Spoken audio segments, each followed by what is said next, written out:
Greg, you just recently retired. You spent 39 years in the classroom. As I approach my retirement, I don't think I'll make it that long. But my question to you is, why 39 years? What kept you at it for so long? First of all, you'll enjoy retirement. I taught for 39 years because it made a difference with kids. In one of my first years of teaching, and during a conference, a student of mine told his mother that it was my class, the writing class, and writing about things that were important to him, that got him through some tragedy in their family's life and whatever. And at that point, I really needed that. I was looking at different careers, still looking at different careers, but that's what kept me in teaching. And then when I retired, I now get to teach undergraduates and graduates at St. Ambrose. And I find the enthusiasm for teaching is there. Everything you hear, everything you worry about with education, we have a nice crop of young teachers coming out who are enthusiastic and ready to go, and they are going to do an incredible job if we'll just let them teach. So what kept you in education all this time? I think that's a good question. But I think really the biggest thing for me, the turning point for me, was about 5 or 6 years into my teaching career. And I thought I was starting to pull all the pieces together to figure out what to do. And I did have the opportunity to participate in the Iowa Writing Project. And while the Iowa Writing Project focused primarily on writing, was the veneer of the project, really it helped show me that there were so many other ways to approach the job and approach the task and the responsibilities that I had towards students as a teacher than that the traditional format that I had trained under. In addition to that, I think the writing project also then led me to I.C.T.E., which led me to N.C.T.E., which led me to other kinds of professional communications and networking with other teachers to continue to open up the new doors and to continue to measure. The challenge is measuring what I'm supposed to do with what my experience tells me is right and would work, and continually testing and continually trying a different way, because nothing seems to work all the time for very long. It just kind of falls apart eventually under its own weight or for whatever reason. I think another thing that kept me teaching, my first or second year, I had an experienced teacher kind of mentored me through, taught me how to do some things. But one of the things he said was the names and faces will change, but the kids will stay the same. I think over my teaching career, the names and faces, of course, have changed. And then the children come back, and we had them in class too.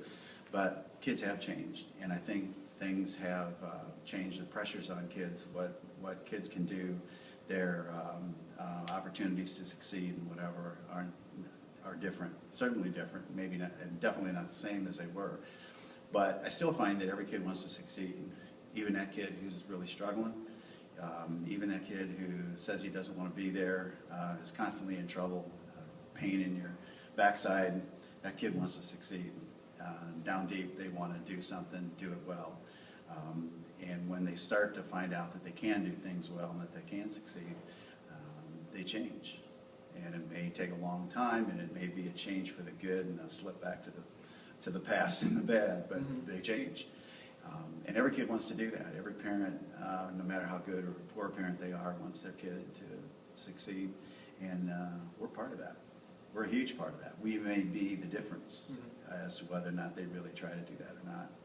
So I think education is still, if you're psychologically ready and academically prepared, it's still a place to be. You're going to make a difference, and you're going to see that on a regular basis. I do think, over the course of the time I've been teaching, I think our attitude about what it means to succeed in school has shifted a little bit. I think we have a tendency to think now that success should be instantaneous and success is all there is, when in fact, my experience as a learner, my experiences in life are that I am working towards success, and there will be a series of expectations of learning and false starts and failures that will contribute to my ending success. And I would agree that I think that notion of success really has contorted the pressures on students. I can't get a C, I can't get a D, I can't bomb an assignment because that will ruin my life, for lack of a better term. And that kind of pressure, that kind of drama associated with what should happen in school really gets in the way of the learning. We got a soundbite society that wants it right now and wants the surface covered, and depth maybe can come later in that. But certainly when kids keep their work, see their progress over a long period of time, it makes a difference with them. I think when keeping portfolios and compilations of kids' work made a huge difference because they could actually see what they could do. And that meant that they were forced into seeing that they could be a success. Yeah. You know, couldn't avoid it anymore. They had to see it. And for me, that was the gratifying part. The kid who said, I can't write, you know, suddenly became a writer. The kid who said, I hate to read, suddenly started to read and read in other classes. Started to pass science because they could put the thoughts down on paper and organize them, and then read to find where the gaps were, and pass the science test or the social studies test or the math test or whatever. That's pretty rewarding to be able to turn a kid around like that. It's been fun talking with you. Yeah. We should do this more often. We should do it. Over beer.